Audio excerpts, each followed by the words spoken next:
ಭಾಗ 7. ರೆಸಾರ್ಟ್ ರೂಮಿನಲ್ಲಿ ಪಕ್ಕಾ ನಾಟಿ ಸರ್ವಿಸಿಂಗ್. ಕಾಡಿನ ಗುಡಿಸಲು ಮತ್ತು ಅಡೆತಡೆಯಿಲ್ಲದ ಲೋಡಿಂಗ್ ಅನ್ಲೋಡಿಂಗ್.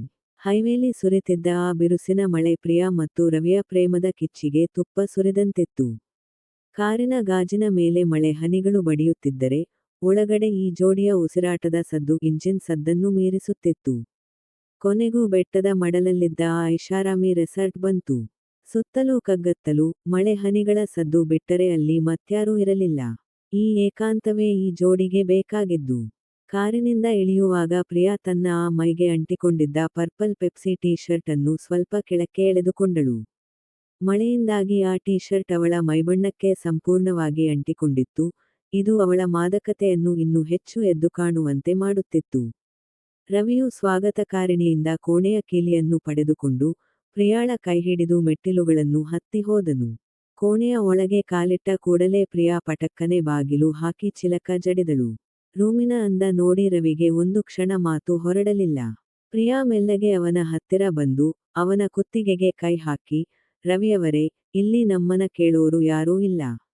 ನಿಮ್ಮ ಹತ್ತಿರ ಇರೋ ಆ ಭಾರಿ ಸರಕನ್ನ ಇವತ್ತು ನನ್ನ ಈ ಮಷೀನ್ಗೆ ಪೂರ್ತಿಯಾಗಿ ಇಳಿಸಬೇಕು.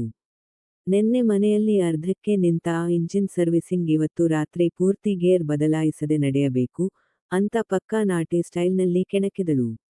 ರವಿ ತನ್ನ ಅಂಗಿ ಬಿಚ್ಚಿ ಎಸೆದು, ಪ್ರಿಯಾ, ಇವತ್ತು ಈ ಕಾಡಿನ ಮಧ್ಯೆ ನಿನ್ನ ಈ ಮಾಲನ್ನ ಪೂರ್ತಿಯಾಗಿ ನವೀಕರಣ ಮಾಡ್ತೀನಿ.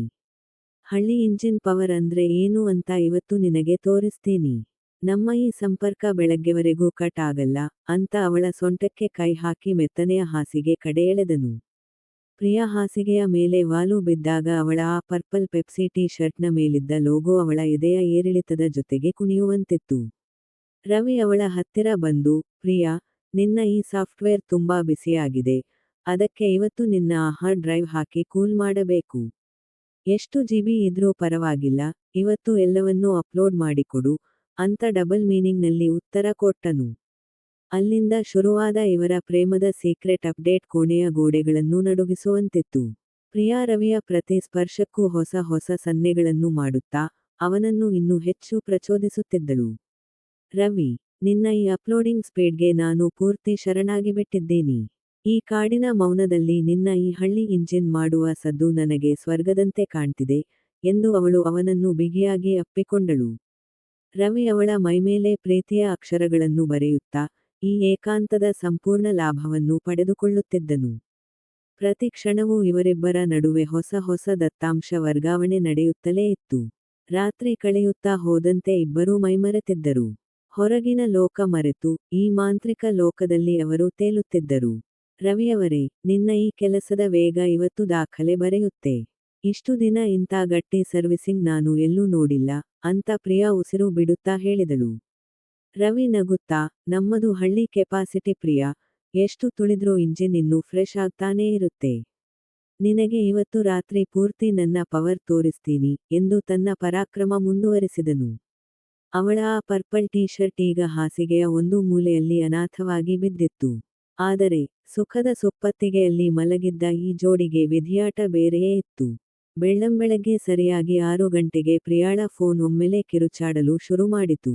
ಸುಸ್ತಾಗಿ ನಿದ್ದೆಯಲ್ಲಿದ್ದ ಪ್ರಿಯಾ ಕೈಯಾಡಿಸಿ ಫೋನ್ ತಗೊಂಡಳು. ಸ್ಕ್ರೀನ್ ಮೇಲೆ ಅಣ್ಣ ಅಂತ ಇರೋದನ್ನ ಕಂಡು ಅವಳ ಎದೆ ಬಡಿತ ಒಮ್ಮೆಲೆ ನಿಂತು ಹೋದಂತಾಯಿತು.